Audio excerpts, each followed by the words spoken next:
हो गया। चलिए बैठिए। ये तो हंस देती हो हनीफा, हंस रहे कि हमको भी हंसी लगता है, क्या पढ़ाया है। चुप रहो, चलो चुप हो जाओ। देखिए आज आपको हम बता रहे हैं बजट के बारे में, लेकिन देखिए आज आपको बताएंगे कि बजट की आत्मा के बारे में। वो बजट नहीं बताएंगे जो आपको बताया जाता है जेम्स विल्सन क्या है, जॉन मथाई क्या है, सीडी देशमुख क्या है, उस पर हम चर्चा नहीं करने वाले, वो सब आप जानते हैं। बजट जो है फ्रांसीसी भाषा का शब्द है, 112 में है, 115 में, 113 में, उस सब बात हम कुछ नहीं करेंगे। आज हम बजट के बारे में, इकोनॉमिक्स का टर्म के बारे में बात करेंगे। बजट को लेके हमारे इकोनॉमिक्स में कौन कौन से टर्म का प्रयोग किए गए हैं, कौन कौन शब्द का प्रयोग किए गए हैं, और यह जो है बच्चे लोग को समझ में आता ही नहीं है। रिसिप्ट क्या होते हैं, या रिसिप्ट दो प्रकार की होती है। रेवेन्यू रिसिप्ट क्या होते हैं, कैपिटल रिसिप्ट क्या होते हैं। रेवेन्यू रिसिप्ट दो प्रकार के होते हैं, tax non tax, tax non tax. Tax में भी दो तरह के होते हैं, डायरेक्ट टैक्स और इनडायरेक्ट टैक्स। नॉन टैक्स भी दो तरह के होते हैं, समझे। जैसे कि नॉन टैक्स में आते हैं डोमेस्टिक आते हैं, एडमिनिस्ट्रेटिव आते हैं ना। लाइबिलिटी क्या होता है, इसके बाद एसेट क्या होता है ना, इस सब के बारे में बात करना शुरू करेंगे। और कोई भी बच्चा, हम नहीं पूरा भारत में कोई भी बच्चा अगर इसको पढ़े बिना बजट पढ़ता है ना, समझ में नहीं आता है, एकदम भी समझ में नहीं आता। जो बोल रहा है समझ में आ रहा है, लेकिन मतलब उसको क्या हुआ, हनुमान जी से दोस्ती हो गया। सरस्वती कहती है भतीजा है जी, कोई बोल रहा है ना ऊपरे ऊपरे भाग देता है बजट। बजट क्या है, कभी जाके पूछिए उसको फिजिकल डिफिसिट क्या होता है, प्राइमरी डिफिसिट क्या होता है, जानबे नहीं करता है। खाली बोलेगा 20 वंदे भारत चल रहा है, इस बार चलेगा ना। तो हम लोग पहले हमें 1 घंटा टाइम लगेगा इसको पढ़ाने में, आप धीरे धीरे समझेंगे एकदम जो हम लोग क्या बोलते हैं इसके बारे में। तब देखिए आपको बजट पूरा समझ में आएगा निर्मला सीतारमण क्या बोलती हैं। आपको नहीं पता होगा, कल हम न्यूज देख रहे थे एक, तो उसमें सुप्रीम कोर्ट का एक वर्डिक्ट आया था। उसमें बोला गया था कि भारत सरकार को हिदायत दे रही है कि जल्दी से जल्दी ना पेन्नार नदी ट्रिब्यूनल बनाया जाए। और उसमें लिखा था सुप्रीम कोर्ट अनुच्छेद नंबर 162 का प्रयोग करके बनाया जाए। उसके बाद सुप्रीम कोर्ट ने और लिखा था कि नदी बोर्ड विवाद अधिनियम 1956 का प्रयोग किया जाए। ये सब हम पढ़ाए हुए थे, हम सब ये तुरंत जान गए वो क्या करना चाहिए। वो बताया कि नदी बोर्ड विवाद अधिनियम 1956 में लाया गया, अनुच्छेद नंबर 162 का प्रयोग करके, सॉरी 262, गलती हो गया, माफ करिए, 262 अनुच्छेद नंबर 262 का प्रयोग करके वह भारत देश में नए ट्रिब्यूनल बनाए जा सकते हैं। और इससे पहले तो छोड़ दीजिए, सरकार तो बाद में, इससे पहले आपको हम पढ़ाए हैं पेन्नार नदी का उद्गम जो है कर्नाटक से होता है, उसके बाद यह आंध्र प्रदेश में आती है। और आंध्र प्रदेश में सोमाशिला डैम किस नदी पर है, पेन्नार नदी, पेरियार नदी नहीं, पेन्नार नदी की हम बात जो पिनाका नदी भी कहा जाता है। ये हम लिखाए हुए कॉपी। तो अगर आप क्लास किए हुए रहते हैं मास्टर साहब, क्लास किए हुए आपको बढ़िया समझ में सरकार क्या कहा बोलना चाह रही है ना। अगर आप नहीं जानते तब आप जना क्लास किया तो आप अच्छा पढ़ा भी सकते हैं और अच्छा शिक्षा दे सकते हैं, इसलिए पढ़ना कहते बहुत जरूरी है। चलिए आज हम पहले बात करते हैं बजट, मतलब आम बोलचाल में जो बजट जो होता है आखिर होता क्या है, बजट क्या होता है नहीं होता। देखिए बजट कुछ भी नहीं होता सर। बजट मतलब देखिए आपको सिंपल बात समझाते हैं। कोई अगर एक छोटा बच्चा है, वो आ गया मेला और वो एक रिमोट वाला कार पसंद कर लिया, और उसकी माँ के पास है 1000 रुपया। उसकी माँ कह रही है कि इस महीने नहीं अगले महीने तुमको रिमोट कार कीन देंगे। इसका मतलब ये नहीं कि उसके पास रुपया नहीं, रुपया 1000 है, लेकिन वो रुपया 1000 चावल की बोरी किनने खातिर रखा है। खिलौना अगर किना जाएगा, चावल बोरी किना किनाएगा, चावल बोरी किना कहती है ज़्यादा जरूरी है। अगर उसकी माँ उसको अगर रुपया खिलौना खरीदा देगी, इसका मतलब चावल की बोरी नहीं आएगा, घर का बजट क्या होगा, खराब हो जाएगा, अब कहीं से कर्जा लेना पड़ जाएगा।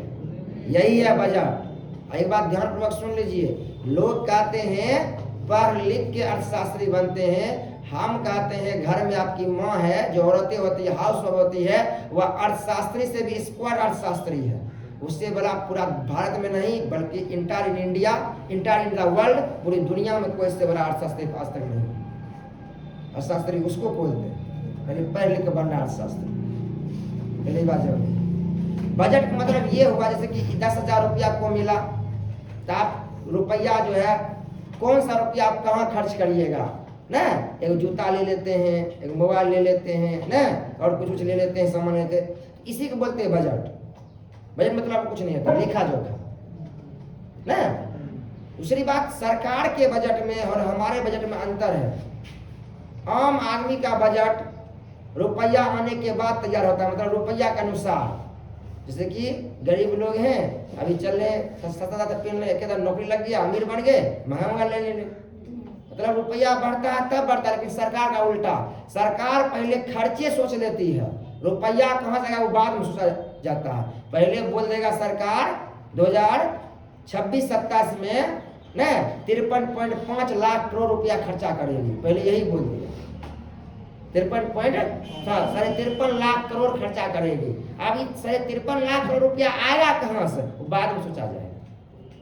सरकार की चलता है उल्टा, पहले वो खर्चे गिना लेता है, इतने खर्चा करना है, रुपया कब आएगा तो बाद में आएगा, तब तुम्हारा रुपया कहाँ से लाना है। लेकिन आम आदमी का जो बजट होता है उसमें जस्ट उल्टा होता है, पहले रुपये खोजते हैं, रुपया है कितना, तब हम खर्च कर, तब हम सोचते हैं खर्च करना है हमें कितना। इतना बुझना है कि आम बोलचाल में या लोगों के बजट में सरकार बजट में क्या अंतर है। दूसरी बात, हमारी सरकार जो बजट बनाती है समझे, उसमें 3 साल का डाटा रहता है। एक पिछले साल का रहता है, एक वर्तमान जो चल रहा है वो रहता है, एक आने वाला का रहता है। हर एक साल ऐसे ही आता है ना, तो बजट रहेगा ये ध्यान रखें। लेकिन देखिए वो सब बात नहीं करने, अब सीधा अपना आते हैं। सबसे पहले हम लोग बात करते हैं, बजट में 2 तरह के चीज रहते हैं। बजट जो होते हैं इसमें 2 तरह के चीज रहेंगे। बजट में एक रहते हैं रिसिप्ट, जिसको बोलते हैं आय। क्या बोलते हैं? आय या प्राप्तियां, आय या प्राप्तियां, इसको बोलते हैं रिसिप्ट। रिसिप्ट क्या बोलते हैं? रिसिप्ट। दूसरा होता है व्यय। क्या होता है? व्यय, एक्सपेंडिचर। क्या होता है? एक्सपेंडिचर। क्या होता है? एक्सपेंडिचर, व्यय। मैंने बजट में 2 रहेगा, एक क्या रहेगा? आय रहेगा, रुपया लाएंगे कहाँ से, एक रहेगा खर्च रहेगा, इसको बोलते हैं व्यय, बोलते हैं एक्सपेंडिचर। क्या बोलते हैं? एक्सपेंडिचर। क्या बोलते हैं? एक्सपेंडिचर। पहले इतना समझा है? आय मतलब रुपया कहाँ से आएगा, सिंपल बात, इसको बोलते हैं रिसिप्ट।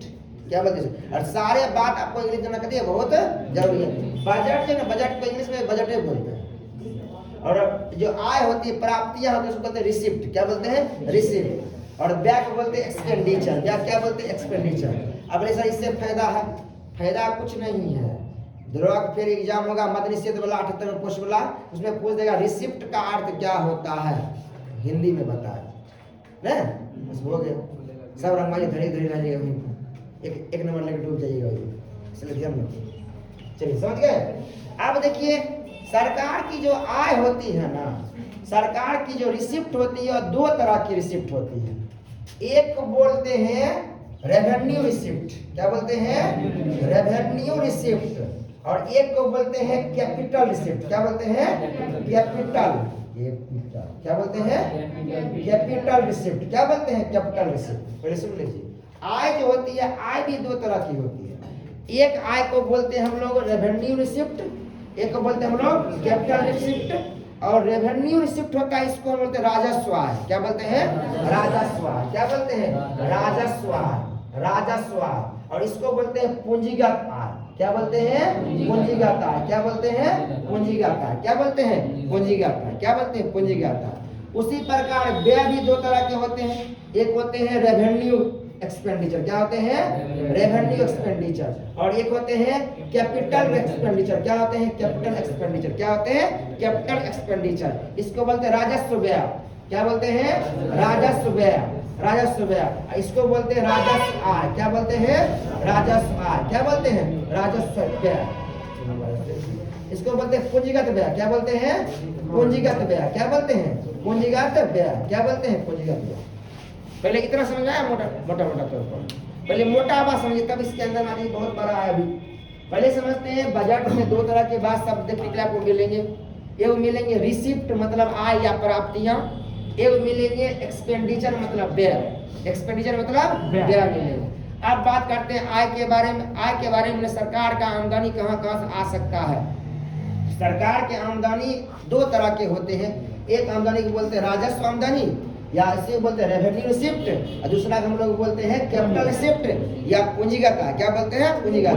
ठीक इसी प्रकार सरकार के खर्च जो होते हैं वो भी दो तरह के खर्च होते हैं। एक को हम लोग बोलते हैं रेवेन्यू एक्सपेंडिचर और एक को हम लोग बोलते हैं कैपिटल एक्सपेंडिचर। रेवेन्यू एक्सपेंडिचर को बोलते हैं राजस्व व्यय और कैपिटल एक्सपेंडिचर को बोलते हैं पूंजीगत व्यय। क्या बोलते हैं? पूंजीगत व्यय। क्या बोलते हैं? पूंजीगत व्यय। अब पहले हम लोग समझते हैं राजस्व और पूंजीगत में अंतर क्या होता है। हम लोग किसको राजस्व बोलेंगे और हम लोग किसको पूंजीगत बोलेंगे। किसको हम लोग बोलेंगे राजस्व और हम लोग किसको बोलेंगे पूंजीगत। क्या हुआ? वीडियो रुक गया? अरे तुम्हारा बेटे एकदम लोहे रहता है। आईफोन दे रहा है अब निकाला है ना, ओकरा हम दे रहा दाम है 82,000 इनमें दे रहा है। नई का 17 है ना, 16 बैटरी का आईफोन 17 है ना, ओकरा में बैटरी दे रहा है। ओकरा में बैटरी तो दे रहा है लेकिन दामों है, लेकिन पूछे तो 82,000 सच है। 82,000 चल रहा है वो। 82,000 में सिर्फ आईफोन 17 और पारो मैक्स फैक्स कुछ नहीं, सिर्फ सिंपल जो आईफोन 17 है वो। लेकिन उसमें फायदा बहुत है। 256 शुरू हो रहा है, 128 उसमें है ही नहीं। 128 GB वाला नहीं। अरे आईफोन का बात अलग है एकदम। बकलीलो देखे हम इतने स्मार्ट लग रहा था फोन, कुछ कहना मुँह का सब इतना स्मार्ट कर देता है पर इतना बढ़िया नहीं लग रहा है एकदम। चलिए आप सुनिए पहले, यही बात बच्चा लोग नहीं समझता। देखिए सरकार की वैसी आय जिसे सरकार को लौटाना ना पड़े। सरकार की वैसी आय जिसे सरकार को लौटाना ना पड़े। सरकार की वैसी आय ये सरकार को दोबारा लौटाना ना पड़े, उसे बोलते राजस्व। यानी सरकार का शुद्ध मुनाफा। यानी आपने जो टैक्स भर दिया सरकार, क्या सरकार को टैक्स लौटाएगी? कभी लौटाएगी टैक्स? कभी नहीं लौटा सकती है। इसका मतलब सरकार जो रुपया एक बार ले ले उसे दोबारा ना लौटाए और इसके बदले में कोई आपको सेवा भी ना दे ना, तो ये आपको ध्यान रखना पड़ेगा।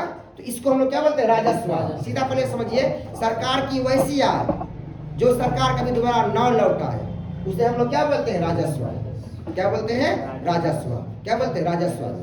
क्या बोलते हैं? दूसरी बात, सरकार की वैसी आय जिससे सरकार के एसेट में कमी ना हो। अभी बात समझिए। अभी लौटवा वाला बात परीक्षा में नहीं आता है, वो टेक्निकल नॉन टेक्निकल बात हम बोले। अब टेक्निकल बात बोले जो एनसीईआरटी में निकाला था, लिखा रहेगा सरकार की वैसी आय जिससे सरकार का कोई भी एसेट कम ना हो। सरकार कोई भी एसेट कम ना हो। सरकार कोई संपत्ति कम ना हो। सरकार कोई एसेट कम ना हो। एसेट क्या हो? कम नहीं होना चाहिए। एसेट क्या हुआ? कम ना होना चाहिए। उसे हम लोग क्या बोलते हैं? राजस्व। दूसरी बात, सरकार की वैसी आय जिससे सरकार की लायबिलिटी क्रिएट ना हो, मैंने सरकार की देनदारी क्रिएट ना हो। जैसे बताते हैं, हम सोए हुए, मेरे पास पता चला 1 रुपया का ना गड्डी बंडल पकड़े है। घोड़े उठे खुश, पता चला कि हमारे 2 कट्ठा जमीन बिक गया ना, वही आया। रुपया तो आया लेकिन मेरा जो संपत्ति था वो बिक गया। मैंने संपत्ति मतलब एसेट, संपत्ति तो कम आया तब रुपया ना आया। ये राजस्व आय ना है, राजस्व आय नहीं है, ये है पूंजीगत। हमारी बात समझ रहे हैं? मेरी बात समझिए। लेकिन कोई अगर सरकार को टैक्स दे रहा है, क्या सरकार को टैक्स देने से सरकार संपत्ति में कमी आ रही है? नहीं आ रही। सरकार एसेट कम हो रहा है? नहीं कम रहा। मतलब एसेट में कमी नहीं होनी चाहिए। एसेट को हिंदी बोलते हैं परिसंपत्ति। क्या बोलते हैं? एसेट में कमी नहीं होनी चाहिए। दूसरी बात, अगर हम किसी से लिए लोन, कर्जा लिए, तो कर्जा लिए तो हमें तो उसे बाद में चुकता करना पड़ेगा। कर्जा लिए तो किसी हम चुकता करना पड़ेगा। इसका मतलब बोरोइंग करना। कर्जा लेना क्या है? पूंजीगत आय है। रुपया तो आया है लेकिन उसको हमें बाद में देना है, मतलब हमारी देनदारी बढ़ गई। हमारी देनदारी बढ़ गई, हमारी लायबिलिटी बढ़ गई, हमारी लायबिलिटी। देखिए लायबिलिटी का अर्थ होता है देनदारी, हमारी देनदारी क्या होगी, बढ़ गई। लेकिन इसमें क्या होता है, लायबिलिटी बढ़ना नहीं चाहिए, लायबिलिटी बढ़ना नहीं चाहिए, लायबिलिटी बढ़ना नहीं चाहिए, लायबिलिटी। अब बताइए कोई अगर सरकार टैक्स दे दिया, क्या सरकार पर देनदारी है, देना पड़ेगा लौटा, नहीं देना पड़ेगा देनदारी। यानी सरकार अगर टैक्स लिया किसी से, अगर सरकार टैक्स लिया किसी से, किसी लोग से, क्या वह रुपया सरकार को वापस करना है, नहीं देनदारी थोड़ी है कि ये हम दे दिए, हम इतनी कमाए हैं, जीएसटी इतनी ले ले, हाँ तो बाद में दे दी हो, ऐसा होता है नहीं होता। एक मतलब सरकार जो जीएसटी से रुपया ली है आम जनता से, वह सरकार की देनदारी नहीं है, सरकार की देनदारी नहीं है, सरकार की लायबिलिटी नहीं है, सरकार की लायबिलिटी नहीं है, सरकार उसे लौटा नहीं सकते। अब इसका सटीक परिभाषा होगा कि सरकार की वैसी आय जिससे सरकार के एसेट में कमी ना हो, जिससे सरकार के एसेट में कमी ना हो, सरकार के परिसंपत्ति में कमी ना हो, और साथ ही साथ सरकार की लायबिलिटी ना बढ़े, सरकार की देनदारी ना बढ़े, उसे हम लोग क्या बोलते हैं, राजस्व आय का। क्या बोलते हैं, परिभाषा में ऐसे ही लिखा रहेगा परीक्षा में। अब दो बात है, एगो लायबिलिटी, एगो एसेट। एसेट मतलब परिसंपत्ति, लायबिलिटी का मतलब होता है देनदारी, लायबिलिटी क्या होता है, देनदारी। अब पहले हम ये बात करते, सरकार के पास ऐसा कौन कौन सा आय है, कहाँ का सरकार रुपया लाती है जिससे वो देना ना पड़ता है, और जिससे सरकार की एसेट में भी कमी ना होती है। तो सबसे पहला सरकार का इस तरह के आय होते हैं, दो तरह के आय होते हैं। एक होते हैं टैक्स, किसे आते हैं, टैक्स से। एक आते हैं नॉन टैक्स, किसे आते हैं, नॉन टैक्स। मैंने सरकार के जो रेवेन्यू जो है, सॉरी जो राजस्व आय जो है होने के दो तरीके होते हैं। पहले कुछ नहीं, राजस्व आय कहते किसको। अब है कि राजस्व आय आएगा कहाँ से, दो तरह से आता है, एगो टैक्स से, एगो नॉन टैक्स। एगो टैक्स से आता है, एगो क्या आता है, नॉन टैक्स। एगो टैक्स से रुपया आएगा, एगो कहाँ से, नॉन टैक्स रुपया। अब पहले हम बात करते हैं यहाँ पर, इधर टैक्स से कैसे रुपया आता है, टैक्स कैसे रुपया आता है। पहले समझिए, टैक्स भारत देश में लीगल कंपलसरी है। लीगल मतलब कानूनी, मतलब अगर आप भारत देश में टैक्स नहीं जमा करते, कहती है लीगल है, माने कानूनी है। अगर आप जमा नहीं करें, देख रहे मतलब करिए गैर कानूनी हो गया, मतलब इसके लिए जेल हो जाएगी। क्या हो जाएगी, जेल हो जाएगी। शाहरुख खान इतना कमा रहा, टैक्स नहीं जमा करेगा, जेल हो जाएगी। फिर मतलब भारत देश में टैक्स जमा करना क्या है, लीगल कंपलसरी है। इन्हें जो मन किया देंगे, मन किया नहीं देंगे, से बात नहीं, लीगल कंपलसरी। अगर आपने भारत देश में टैक्स नहीं जमा किया, आपको क्या करना पड़ेगा, जेल हो जाएगा। क्या हो जाएगा, जेल होगा। आपकी संपत्ति जब्त हो जाएगी। कहता ब्लैक मनी रेड पड़ता है, सब ले चल जाता है, देखा थोड़ी लग सुना फिर होता है, हो गया सरकार संपत्ति। आप जना आप 10 करोड़ रखने हैं, टैक्स देते तो 2 करोड़ जाता तो 8 करोड़ बचता है ना। अब पकड़ लेगा 10 करोड़ लेके चल जाएगा, 8 करोड़ हो गया जो बचता टैक्स दिला के बाद। देगा लेकर नहीं तो पहले बोलेगा कि पहले के अंदर बोले पहले चला रहे हो रखने हैं, आप कैसे ले लो, ऐसा नहीं है। घर लेगा अति हो जाएगा, समझे आते बात। ये टैक्स समझ में आया। टैक्स भारत में कभी है, लीगल है और कंपलसरी है, कानूनी है, और देना कभी अनिवार्य है, वैध है। आप नहीं दीजिएगा दिक्कत हो जाएगी। अब सरकार के पास टैक्स जो होते हैं, ये भी दो तरह के टैक्स होते हैं। टैक्स जो रुपया आता है, ये दो तरह के टैक्स रुपया आता है। एक आते हैं डायरेक्ट टैक्स, देख रहे हैं आ रहे हैं, धीरे धीरे घुस रहे हैं अंदर, हम उसी में है, धीरे धीरे उसी में अंदर आ रहे हैं। फिर आएंगे नॉन टैक्स में, समझ रहे हैं, फिर कल भुतलाइएगा ना। अभी तक में 3-4 क्वेश्चन बता दिया आपका, इकोनॉमिक्स जो परीक्षा में आ चुका है, इकोनॉमिक्स क्वेश्चन आ चुका है, जो बता दिया आपको। अब देखिए यहाँ 2-3 क्वेश्चन बन जाएगा परीक्षा के लिए, धम धम। एक होता है डायरेक्ट टैक्स, क्या होता है, DIRECT, क्या होता है, डायरेक्ट टैक्स। और एक होता है इनडायरेक्ट टैक्स, क्या होता है, इनडायरेक्ट टैक्स। पहले हम बढ़िया समझते हैं डायरेक्ट टैक्स क्या होता है, इनडायरेक्ट टैक्स। देखिए डायरेक्ट टैक्स को हम लोग बोलते हैं प्रत्यक्ष कर, प्रत्यक्ष कर क्या बोलते हैं, प्रत्यक्ष कर। और इनडायरेक्ट टैक्स को हम लोग बोलते हैं अप्रत्यक्ष कर। क्या बोलते हैं? अप्रत्यक्ष। देखिए, वैसा टैक्स जिस व्यक्ति पर लगाया जाए वह टैक्स वही व्यक्ति सरकार को अदा करे, कोई दूसरा आदमी उससे अदा ना करे, उसे हम लोग बोलते हैं डायरेक्ट टैक्स। जना इनकम टैक्स, इनकम टैक्स क्या डायरेक्ट टैक्स है। जना हम ज्यादा कमा रहे हैं तो हम पर टैक्स लगेगा, तो हम अदा करेंगे। इसका मतलब ये नहीं कि हम अन्नू पर शिफ्ट कर देंगे, अन्नू तुम दे दो मेरे बदल, ऐसा नहीं हो सकता। मैंने पहला बात समझिए, वैसा टैक्स जो जिस व्यक्ति पर लगे या जिस फर्म पर लगे वही फर्म या वही व्यक्ति उसे वहन करे, उसे बोलते हैं डायरेक्ट टैक्स। और वैसा टैक्स जो लगे किसी व्यक्ति पर लेकिन टैक्स कहीं और से वसूला जाए, किसी दूसरे से लिया जाए, उसे बोलते हैं इनडायरेक्ट टैक्स। आपको बताते हैं जैसे कि हमने एक पार्ले-जी किना, गरीब लोग हैं 3 रुपया वाला, तो हमारी भारत सरकार जो है पार्ले-जी कंपनी पर टैक्स लगाया है, लेकिन पार्ले-जी कंपनी जो है वो टैक्स हमसे ले रही है। कैसे? हमने 3 रुपया में बिस्कुट किना, 2.5 रुपया के लिए बिस्कुट दाम है, 50 पैसा भारत सरकार रुपया में जीएसटी इंक्लूडेड है, और जीएसटी इंक्लूड करके ही छापल है दाम उस पर।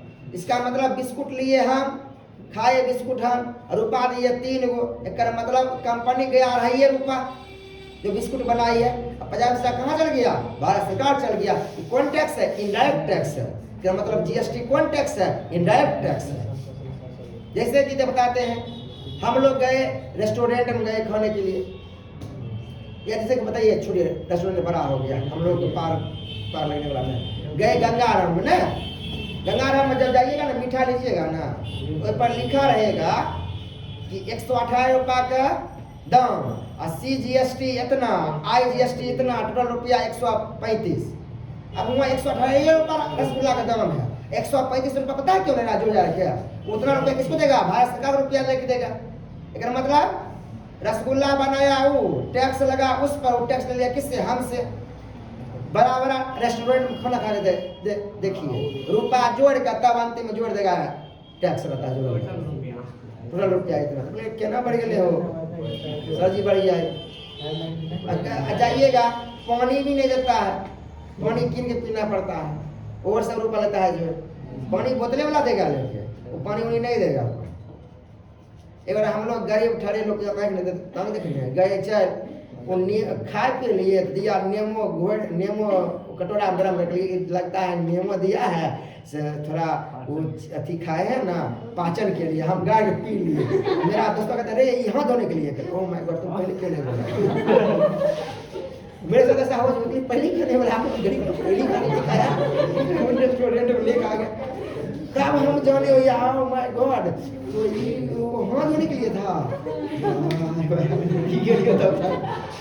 तब की हुआ रुपया कुछ बिल बना तो उसको ना देता है 20-30 रुपया देना पड़ता है उसको बेटर को। हाँ, तो उसको बोला कि कितने रुपया एक रात देवे नहीं देना पड़ता है। तब करिए तो मैम साहब पढ़ते थे, बड़ी अमीर आदमी था, उसके माँ बाप सब कमा था, उसके पूर्विया वाला वही था। नहीं जाते थे कभी जवाब थे, चलो आप देखते हैं, चलो पूरी देखते हैं यार, मोनक टिकट ले लेते हैं ना। तो बड़ी अजीब लोग था, कहते थे लॉकडाउन में देना प्लेटिनम टिकट ले लिए तो रुपया जगह की दिक्कत है। मेरा बेस्ट फ्रेंड था समझे, और अभी भी बात करता है, अभी दूध बेच रहा है दिल्ली में, पढ़ाई लिखाई छोड़ समझे, तो पढ़ता नहीं था समझे, पढ़ा हुआ मन नहीं लगता, एक तरह से लोग था, लेकिन था लंगोटिया यार, अभी भी बात होता आता समझे, चलते हैं। तो पहले इतना नॉर्मल आया समझ में। अब जानते हैं आपके परीक्षा में यहाँ से क्या आता है क्वेश्चन अभिषेक जी, कि इनमें से कौन सा टैक्स डायरेक्ट टैक्स है? परीक्षा अभी नहीं आया तो छोड़ दीजिए, नसीब बढ़िया था आपका। क्वेश्चन आएगा चाहे वो टैक्स रहेगा लिखा, बोलेगा इनमें से कौन सा प्रत्यक्ष कर है, कौन वह प्रत्यक्ष कर है। देख रहे हैं आप, पता है ना 10 क्वेश्चन बताए खाली इकोनॉमिक्स वाला, लगे ना तो दोनों खत्म हो जाए। कहने मतलब अब आपको याद करना पड़ेगा, पहले अंतर समझते हैं। तो पहला ये अंतर कि प्रत्यक्ष कर उस जिस व्यक्ति पर लगता है उसी को अदा करना पड़ता है, और प्रत्यक्ष कर लगता किसी पर है अदा किसी और करना पड़ता है, पहला बात। दूसरा बात, प्रत्यक्ष कर को किसी दूसरे पर शिफ्ट नहीं किया जा सकता है, लेकिन अप्रत्यक्ष कर को दूसरे पर शिफ्ट किया जा सकता है। तीसरा बात, प्रत्यक्ष कर भारत देश में मात्र 1-2% लोग, 2-3% ही लोग देते हैं, लेकिन अप्रत्यक्ष सब देता है। एक भिखारी भी अगर पार्ले जी खा रहा है ना, तो वो भी टैक्स अदा कर रहा है, हम भी कर रहे हैं। दूसरा बात होता है कि प्रत्यक्ष कर होता है प्रोग्रेसिव, जितना बेसी कमाएंगे सरकार का रुपया उतना अधिक देना पड़ेगा। लेकिन अप्रत्यक्ष कर होता है या होता है प्रोपोर्शनल, मतलब बराबर। मुकेश अंबानी पार्ले जी किने तो उतने देगा टैक्स, हम किने तो उतने देगा टैक्स, भिखारी किने तो उतने देगा टैक्स। ना हम ये किनेंगे मोबाइल तो उतने टैक्स देंगे, मुकेश अंबानी से भी उतने वो टैक्स लेगा, भिखारियों से वो उतने टैक्स लेगा। लेकिन इनकम टैक्स में ऐसा नहीं होता है। तो इनकम टैक्स होता है प्रोग्रेसिव, डायरेक्ट टैक्स पे प्रोग्रेसिव, माने बढ़ते रहते हैं, बेसिक में बेसी रुपया देना पड़ेगा। लेकिन जो इनडायरेक्ट टैक्स होते हैं, जीएसटी जो होते हैं, वो क्या होता है प्रोपोर्शनल, मतलब बराबर, समानुपाती, सबके क्या है बराबर। अभी जितना अंतर बताए ना, सब अंतर एनसीईआरटी वाला हम बताएं, एनसीईआरटी में इतने अंतर हैं, लेकिन कभी तो पढ़े नहीं होंगे 11वां के एनसीईआरटी, समझे। अब चेंज हो गया है, अब किताबें चेंज हो गया। ये आपका ओल्ड एनसीईआरटी के बारे में बात कर रहे हैं, 2012 वाला बात कर रहे हैं आपको। ओह माय गॉड, 2012 के एनसीईआरटी के बारे में बात कर रहे हैं। और एक बार देखिए, हमारे बीच में मास्टर साहब बैठे एक बात बोल देते हैं, भारत देश में नहीं, खासकर बिहार में कोई भी आदमी बच्चे को पढ़ा रहे हैं या पढ़ाने की कोशिश कर रहे हैं, अपने क्लास में सिर्फ एनसीईआरटी किताब पढ़वाइए। मास्टर साहब आपको बताते हैं, आप जो भारतीय भवन साइंस है ना, उसको नहीं पढ़वाइए, बंद करवाइए। आप 9वां 10वां साइंस लाइन बाय लाइन पढ़ा दीजिए। रेलवे ग्रुप डी 25 क्वेश्चन 2500 वहीं से रहता है, लाइन बाय लाइन रहता है। और लोग की करता है, बिहार में गलती कर देता है कि हमेशा ही मास्टर से रिक्वेस्ट कर रहे हैं कि आप क्या पढ़ाना है, ऑन कैमरा बोल रहे हैं, आप एकदम एनसीईआरटी किताब ही पढ़वाइए अपने कोचिंग में। इससे क्या हुआ, बिहार जल्दी विकास करेगा। अब दरोगा में कहीं भी क्वेश्चन देखें, एनसीईआरटी से ही क्वेश्चन आता है, समझ। और एनसीईआरटी पढ़ने से पता चलता है क्या पढ़ना है क्या नहीं पढ़ना। कम बात देखिए, एनसीईआरटी को बोलते हैं 15 पढ़ना 8 आएगा, दूसरे किताब में 150 पढ़िएगा तब आएगा 8 आएगा। अब बताइए कौन पढ़ना बेसी फायदा है, एनसीईआरटी पढ़ना बेसी फायदा। आपको नहीं पता है तो आप लाइए हमको इसी बार 1799 वाला, हम सब क्वेश्चन एनसीईआरटी में टिक करवा देंगे, जितना भी ज्योग्राफी को पूछने वाला क्वेश्चन, जितना भी इकोनॉमिक्स पूछने वाला क्वेश्चन। लेकिन देखिए, लोग अपना नोट बेचने के चक्कर में पटना दिल्ली में वो कभी ये नहीं बोलता है कि एनसीईआरटी, वो बोलता है मेरे नोट से। वो नोट कहाँ से लाया, बाप घर से लाया नोट लेकर, वो कहाँ से लाया नोट, बाप घर से लाया नोट। ये बात दिमाग नहीं, हम सच्चाई बता रहे हैं। वो आदमी ये नहीं बोल सकता कि एनसीईआरटी पढ़िए, लेकिन ये नहीं बोलेगा, देखो मेरे नोट से आ रहा है। और नोट खाली छपैया होता है, जान लीजिए, एक बार उन्हें छाप होता है, उन्हें छाप होता है। समझ पढ़ाएगा बिहार पुलिस का लोग यूपीएससी कोचिंग खोल देगा, छाप देगा दिल्ली वाला सब, खाली वाटर मार्क हटता है, नहीं होता है, कम लोग हटता कम। और आप जो है, हम आपको क्वालिटी में जहाँ लगता है नोट की, वो हमें अपना बैठ के लिखवाते हैं। आप मिला देखिए, मिल जाएगा, कहीं नहीं मिलेगा आपको। लक्ष्मीकांत किताब से मिलेगा तनी मनी कहाँ अधिकतर मिलेगा, उसे मिलेगा, नहीं अपना मास्टर से नहीं मिलेगा नोट। हाँ, ये बात जान लीजिए। तो आप एकदम बात ध्यान रखिए बात, तो समझे। आप देखिए, ईओ क्वेश्चन पूछ देगा कि डायरेक्ट टैक्स के संबंध में निम्नलिखित कथनों पर विचार करें, या इनडायरेक्ट टैक्स के संबंध में निम्नलिखित कथनों पर विचार करें। बढ़िया से फिर सुनिए, बता रहे हैं फिर से एक बार अंतर।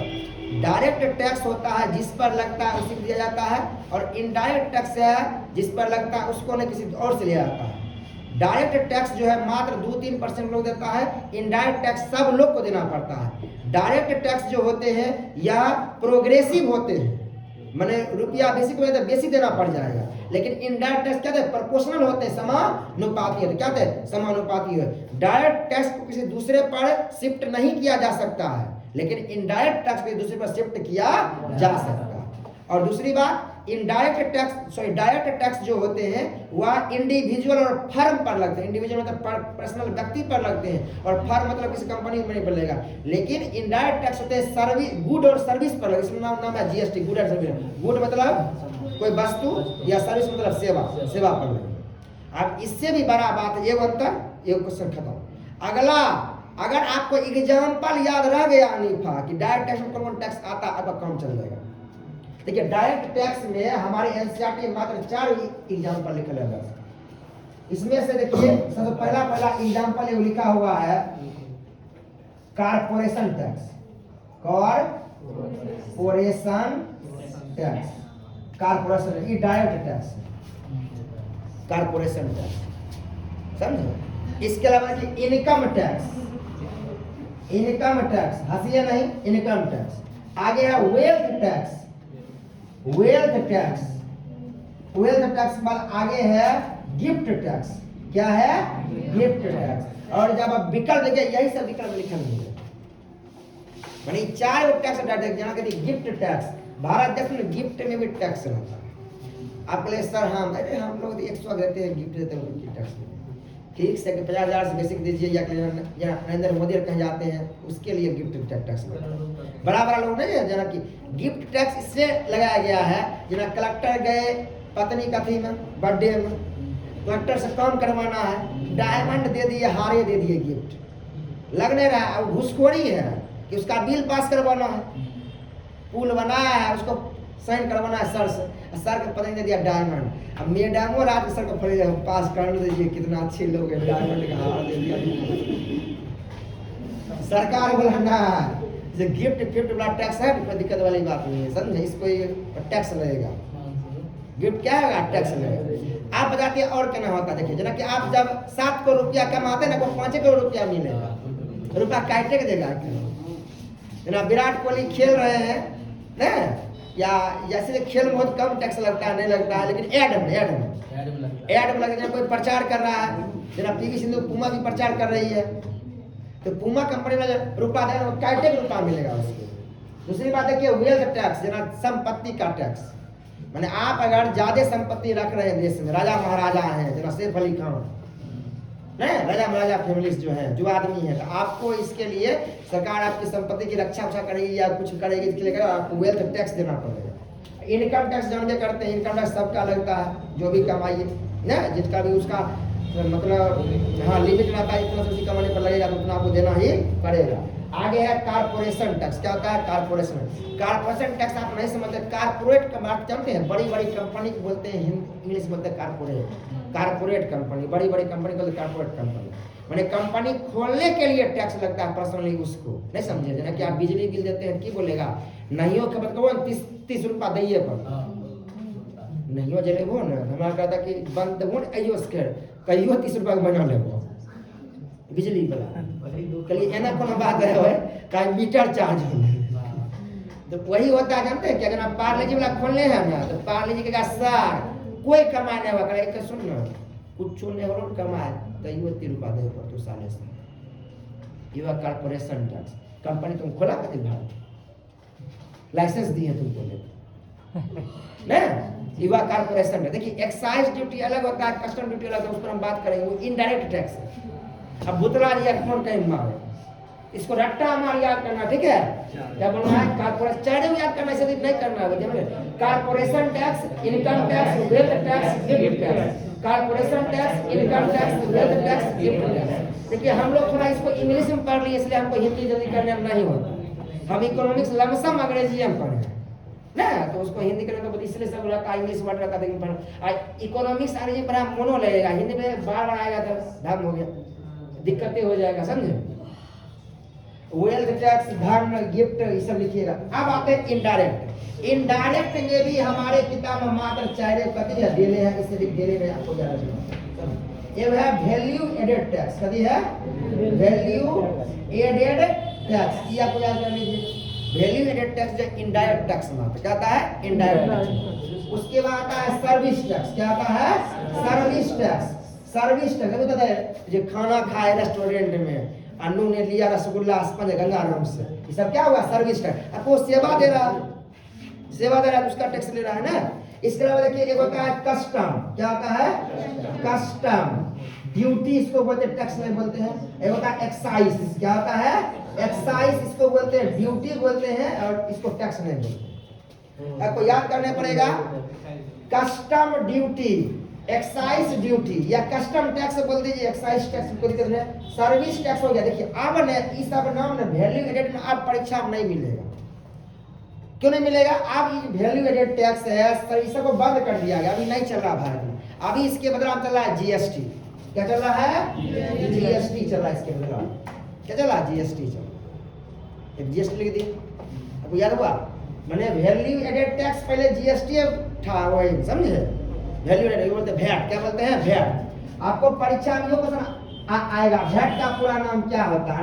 ना वैल्यू एडेड टैक्स। क्या का है? Value added tax. Value added tax जानते हैं, इकोनॉमिक्स नशा युवापन है। पहला नंबर पढ़ा मोड़ नहीं लगेगा, जब समझा लगेगा तो आप ही समझिएगा, बगल वाला कुछ नहीं समझेगा। इतना अच्छा लगेगा, कुछ कहना है उसको। दो विषय बड़ी खतरनाक है। पॉलिटियो सीधा बच्चा समझ में नहीं आता, एमपी एमएलए बुझिए ना पहला बात। ये वही खतरनाक विषय इकोनॉमिक्स, टेक्निकल ये सब है, आर्ट का टेक्निकल है ये सब, समझे? देखिए ज्योग्राफी रहेगा हल्का, आपको ज्योग्राफी मतलब सब हल्का, हिस्ट्री कुछ पढ़ना नहीं, गया मार चल गया इधर चल काम। इसलिए बच्चा देखिएगा शुरू करेगा कहते सिंधु घाटी सभ्यता से पढ़ना, मास्टर साहब सब पढ़ना बंद, खाली सिंधु घाटी सभ्यता पढ़ा रहे हैं सालों साल ना। उसका तो बेटा बच्चों का रहा खूब समझ लेगा, खूब समझ में आएगा।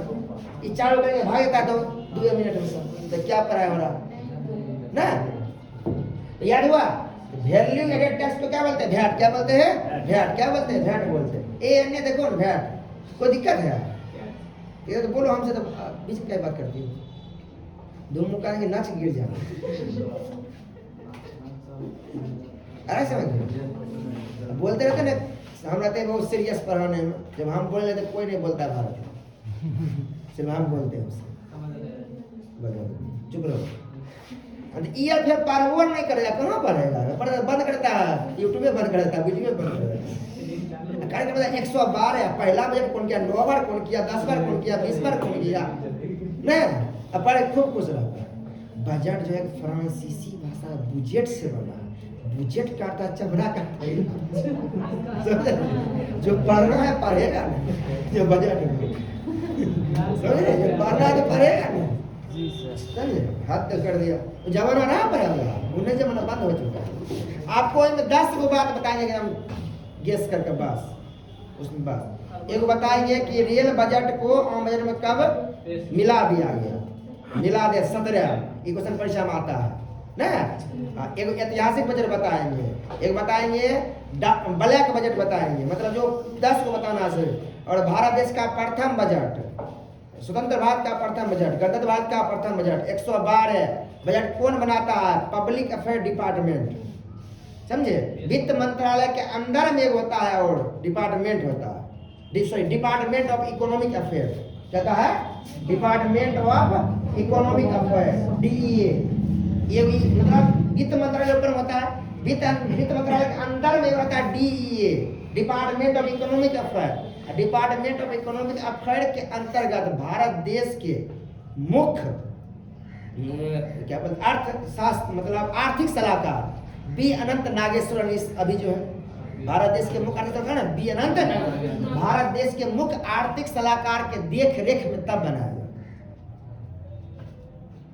अभी कौन है भारत देश के मुख्य आर्थिक सलाहकार? बी अनंत नागेश्वरन ना, नाम भी ऐसा है, तगड़ा आदमी भी है, बी अनंत नागेश्वरन। तो उनके देख रेख में क्या होता बनाया।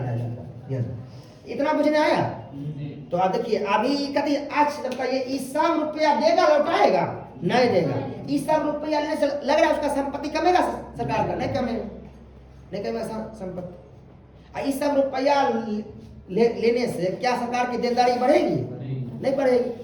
मतलब लायबिलिटी नहीं बढ़ रही है, लायबिलिटी नहीं बढ़ रहा है, देनदारी भी नहीं बढ़ रही है और एसेट में कमी भी नहीं आई, संपत्ति भी कम नहीं हो रहा है। मतलब ये सब कौन है? राजस्व। कौन है? राजस्व।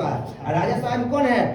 टैक्स और नॉन टैक्स। ये टैक्स वाला बात कर रहे हैं और टैक्स में भी 2 तरह के टैक्स, डायरेक्ट टैक्स और इनडायरेक्ट टैक्स। डायरेक्ट टैक्स में इतना रुपया ले लेगा, इनडायरेक्ट क्या लेगा? इतना रुपया ले लेगा, इतना रुपया ले लेगा, समझे?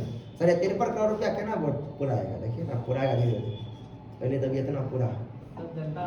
अब बात करेंगे नॉन टैक्स। क्या बात करेंगे अब? Non tax. अब हम बात करते हैं नॉन टैक्स। अब भारत सरकार के पास नॉन टैक्स का भी उपाय है, मतलब जो टैक्स रुपया नहीं आता लेकिन वो भी रुपया क्या होता है, राजस्व रुपया होता है। नॉन टैक्स, नॉन टैक्स में दो तरह के रुपये आते हैं। फिर एक आते हैं डोमेस्टिक, क्या आते हैं, डोमेस्टिक। वाणिज्य क्या बोलते हैं इसमें,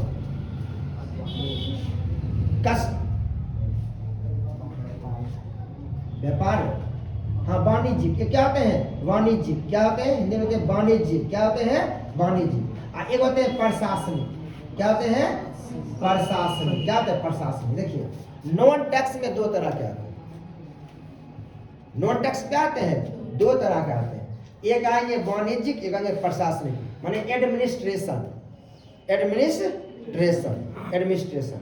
आप समझते हैं वाणिज्यिक में क्या है, वाणिज्यिक वाला में क्या है, वाणिज्यिक वाला में ऐसे रुपया आते हैं सरकार के पास कि सरकार, जैसे कि आपने, सरकार आपको जना कि बिजली दिया, सरकार ने आपको बिजली दिया, इसके बदले में बिजली बिल लिया।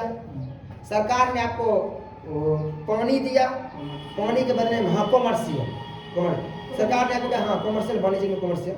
या आपको सरकार ने बिजली दिया, इसके बदले में रुपया लिया। सरकार ने आपको पानी दिया, इसके बदले में रुपया लिया। या आपने क्या किया, रेल यात्राएं की, रेल यात्राएं की, रेल यात्रा पर आप तो चढ़े, लेकिन सरकार क्या किया, आपसे क्या रुपया लिया, तो उससे भी सरकार का इनकम हो रहा है ना। सरकार ना रेलवे अगर चला रही है, रेलवे सरकार अगर चला रही है तो मतलब सरकार को उससे क्या हुआ, इनकम हो रहा है, इनकम नहीं हो रहा है उससे। या सरकार जो आपको क्या किया, बिजली दिया, तो इससे भी उसको इनकम हो रहा है। सरकार आपको पानी दिया, इससे भी क्या हुआ, इनकम हो गया। ये सब हो गया कॉमर्शियल, क्या हुआ, कॉमर्शियल। अगला होता है एडमिनिस्ट्रेटिव कमाई, जना आपने कोर्ट फीस दिया, जना स्टाम्प किना, कोर्ट फीस गए हैप्पी डिपिट करवाने के लिए, तो टिकट का जो दाम हो गया, ये हुआ एडमिनिस्ट्रेटिव, एडमिनिस्ट्रेशन।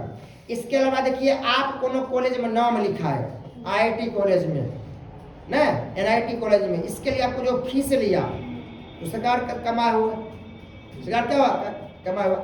इसके अलावा जना आप पर कोई पेनल्टी लगा, जना आपने नियम को तोड़ा, चलान कट गया बिना हेलमेट के, सरकार कमा है कि हेलमेट में चलान कट गया, दो हमको रुपया बांध देगा लेके, रुपया लग रहा देगा, नहीं देगा रुपया लेके। जना आप DLED कॉलेज में नामे लिखा है, 8,000 रुपया लिया, 11,000 रुपया लिया, 7,000 रुपया लिया, लेकिन फीस तो लिया, फीस तो लिया, फीस तो लिया। इसके अलावा सरकार का बहुत सारा जमीन है, उसको भाड़ा में लगा दिया, उससे जो इनकम आ रहा है, सरकार को जो जमीन है वो भाड़ा में लगा दिया। इसके अलावा सरकार के अंदर बहुत सारी कंपनियां है, NTPC, सेल, गेल, भेल, उससे जो उसको इनकम हुआ, RBI जो कमा के दिया, ये सब किसमें आता है, प्रशासनिक। क्या आता है, प्रशासनिक, इसमें आता है प्रशासनिक, समझ रहा है। ये दूसरे कमाई है सरकार की, ये ऐसा कमाई इसको लौटाना नहीं है, लौटाना। RBI कमा के देगा, भारत सरकार को लौटाना पड़ेगा, नहीं लौटाना पड़ेगा। सेल, वेल, गेल, NTPC, कोल इंडिया लिमिटेड ना, BPCL, HPCL, IOCL कमा के दे रहा है, महाराष्ट्र कंपनियां, पावर फाइनेंस कंपनियां, सरकार कमा के दिया। क्या ये रुपया लौटाएगी सरकार, नहीं लौटाएगी। लेकिन मतलब किसमें आया, एडमिनिस्ट्रेशन में आया।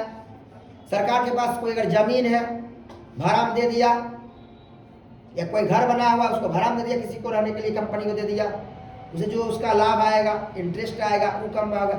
सरकार ने पासपोर्ट बनवाया, आपका वीजा बना, इसके लिए रुपया जो लिया आपसे, आपने ड्राइविंग लाइसेंस बनाया, ड्राइविंग लाइसेंस में मुड़ी मारी, इसके कोई भी लाइसेंस बनाया आप, सबका रुपया लगता है, वो रुपया किसमें आता है, एडमिनिस्ट्रेशन में आता है, वो टैक्स थोड़ी है, वो नॉन टैक्स में आता है रुपया।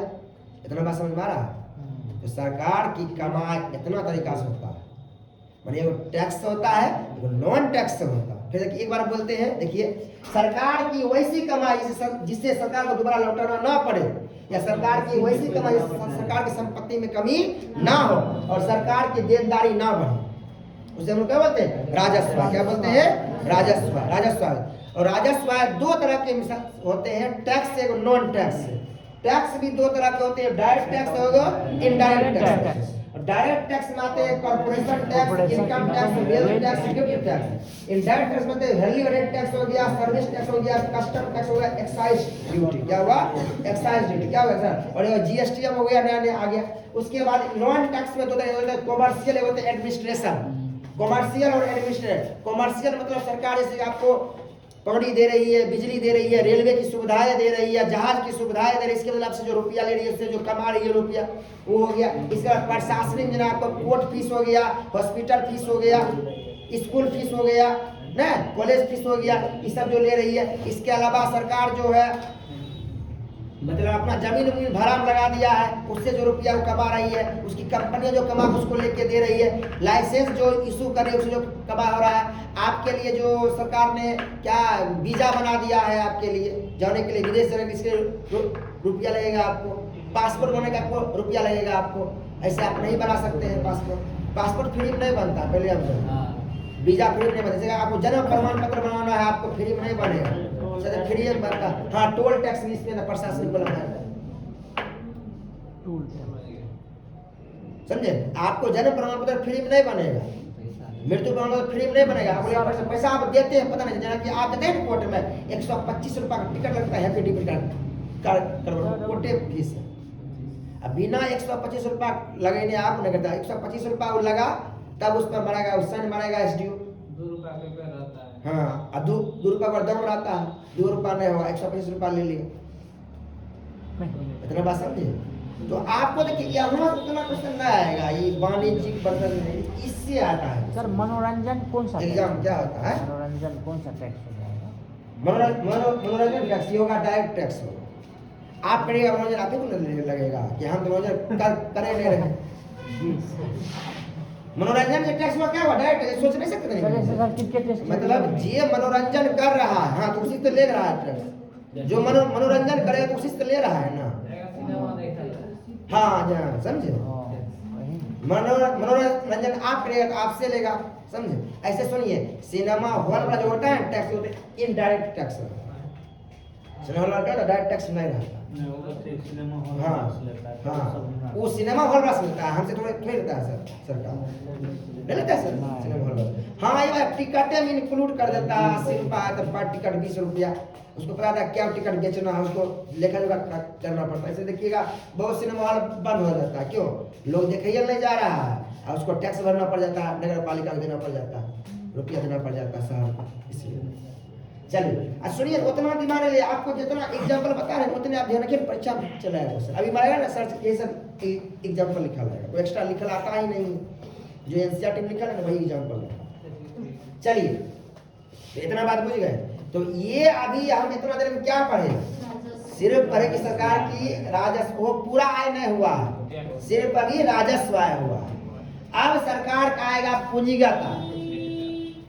सरकार क्या हुआ? पूंजीगत आय। सरकार का पूंजीगत आय में 3 होता है, बहुत इजी है। एक होता है बोरोइंग, क्या होता है? बोरोइंग। एक होता है recovery of loan, recovery of loan. और होता है डिसइन्वेस्टमेंट, डिसइन्वेस्टमेंट। बस सरकार के पूंजीगत आय अभी आईए पर है ना, अभी आईए पर है। सरकार का भी एक पूंजीगत आय होता है, वो पूंजीगत आय 3 प्रकार से होते हैं। बस क्वेश्चन ऑप्शन मिलेगा बोरोइंग। बोरोइंग मतलब कर्ज। बोरो का मतलब क्या था? कर्ज। कभी इसमें नहीं कहता बोरो प्लेयर है, मैंने दूसरा टीम के ले आया है अपना टीम में, मझौला जो मैच था ले आया हुआ बरौनी वाला से कर्जा पर, बढ़िया खेलता, चल दिए जीता, सुने हैं? कर्जा वाला प्लेयर, कर्जा प्लेयर राजा नहीं है ना, आ जाइए आपका सर। आप टेंशन नहीं, आपको नौकरी हो गया, खाली आप हमारे अंदर घुस गए, मास्टर है। छठा वाला किताब हम ही पढ़ा देते हैं, अब नहीं जानते, बजट में एक ही दिन पढ़ा खत्म। छठा 7वां कौन पढ़ा दिए हैं? 8वां 12वां, इसे भूगोल पढ़ा क्वेश्चन में आया था। अभी नम्मा वाला पढ़ा थे, नम्मा वाला दूसरे पढ़ा वही पेपर कमजोर था। अरे कोनो पर बढ़िया कमजोर नहीं, सब पेपर मत ही मास्टर कमजोर बोलते हैं, अच्छा नहीं लगता। हमारा क्या हाल होगा, हम लोग तो बेहोश हो जाएंगे। जाने वाला है सर, पिकअप होगा। हाँ 3%। सुनिए, बोरोइंग देखिए, बोरोइंग मतलब होता है कर्ज लेना। अब बताओ एक बार नेहा, अगर तुम कर्ज लोगी इससे क्या होगा? देखो तो लायबिलिटी बढ़ना, मतलब अगर आप कर्ज ले रहे हैं तो उल्टा नहीं हो रहा, आपका लायबिलिटी क्या होगा? बढ़ेगा, देनदारी नहीं बढ़ेगा। अरे कर्जा लेने के बाद देना पड़ेगा, देनदारी बढ़ना, मतलब देनदारी बढ़ना, देनदारी बढ़ना, एसेट में कमी आना और एसेट में कमी आना। क्या देखिए, जना कि अभी बोले थे आराम सुतल है ऐस में गड्डी मिला रूपा, देखिए खूब खुश, बगल बोला कि तोरे गाय बेच दे दे अपने जाओ, रूपा तो आया है लेकिन मेरा गाय तो चल गया, रुपया तो आ रहा है, इनकम में है, लेकिन मेरा क्या खत्म हो गया? एसेट खत्म हो गया, संपत्ति कम हो गया, संपत्ति कम हो गया, संपत्ति कम हो गया। समझ में आ रहा है? संपत्ति क्या हो गया? कम हो गया। इधर तो कुछ नहीं आ गया। मतलब सरकार अगर कुछ चीज बेच लेती है या वैसा चीज जिससे रुपया तो आ रहा है लेकिन सरकार की संपत्ति में कमी आ रही है। दूसरा बात, रुपया तो आ रहा है, सरकार की देनदारी बढ़ रही है, सरकार की देनदारी बढ़ रही है, मतलब लायबिलिटी बढ़ रही है, उसको बोलते हैं पूंजीगत। क्या मतलब? आप पढ़ते पहले बोरोइंग। देखिए सरकार कर्ज दो तरह की लेती है, एक लगता है डोमेस्टिक बोरोइंग, एक लगता है एक्सटर्नल बोरोइंग। डोमेस्टिक मतलब कि पहले अपना घोड़े में कर्जा ले लेंगे, कितना ले लेंगे बताते हैं, हम क्या करेंगे? बॉन्ड जारी कर देंगे, बॉन्ड से रुपया ले लेंगे, नहीं हुआ तो हम लोग सुकन्या समृद्धि योजना बना दिए, किसान विकास पत्र बना दिए, नहीं सेविंग सर्टिफिकेट बना दिए, उसमें रुपया लोग लगाएगा, जना अन्नू उसमें सुकन्या समृद्धि वाला रुपया लगाएंगे, लेकिन अभी तो थोड़ी देंगे रुपया, उस सबसे रुपया टर्न लेंगे, वो अभी हम यूज करेंगे। तुम्हारे बच्चा का 18 साल पड़ेगा तब ना रुपा देंगे, 21 साल होगा तब ना रुपा देंगे, अभी थोड़े रुपया लेके देंगे। क्या मतलब? रुपया हुआ घिंचना, अपने लोग घिंच लिए रुपया, ना तो बताया सब स्कीम चलेगा। इसके अलावा अंबानी से ले लिए लोन, अडानी से ले लिए लोन, आरबीआई से लोन ले लिए अपने लोग, ये हुआ डोमेस्टिक बोरोइंग। एक होता है एक्सटर्नल बोरोइंग, आईएमएफ से ले लिए कर्जा, Asian investment, Asian infrastructure investment से ले लिए कर्जा, वर्ल्ड बैंक से ले लिए कर्जा, न्यू डेवलपमेंट बैंक से ले लिए कर्जा, इधर विदेशी से रुपया ले लिए, मतलब दोनों करिए कर्जा, लेकिन है कर्ज दो तरह के, डोमेस्टिक कर्जा, बाहरी कर्जा, डोमेस्टिक बोरोइंग, एक्सटर्नल बोरोइंग, कम करना। अगला है डिसइन्वेस्टमेंट, कंपनी को बेच देना। अभी बोले थे जना गाय बिक गया, कंपनी जना कि सरकार ने एनटीपीसी को बेच दिया, अरे रुपया तो आ गया लेकिन एनटीपीसी की जो संपत्ति थी वो तो कम गया, एनटीपीसी अब मेरे हाथ में नहीं रहा। वही बोले 1000 रुपया आ गया, बोले गाय गाय गाइए भी ने एगो राहत आ रहे थे तो सजी कोई गाय छोड़ बेचे वाला के लिए इधम नहीं जाने छिवा और कल में चला लिए गाय के लिए हम की कहिया गाय को भी थोड़ा कम अनुभव हो गया है, हम नहीं जानते सब, फिर बोले होगा तो कहेंगे, समझे?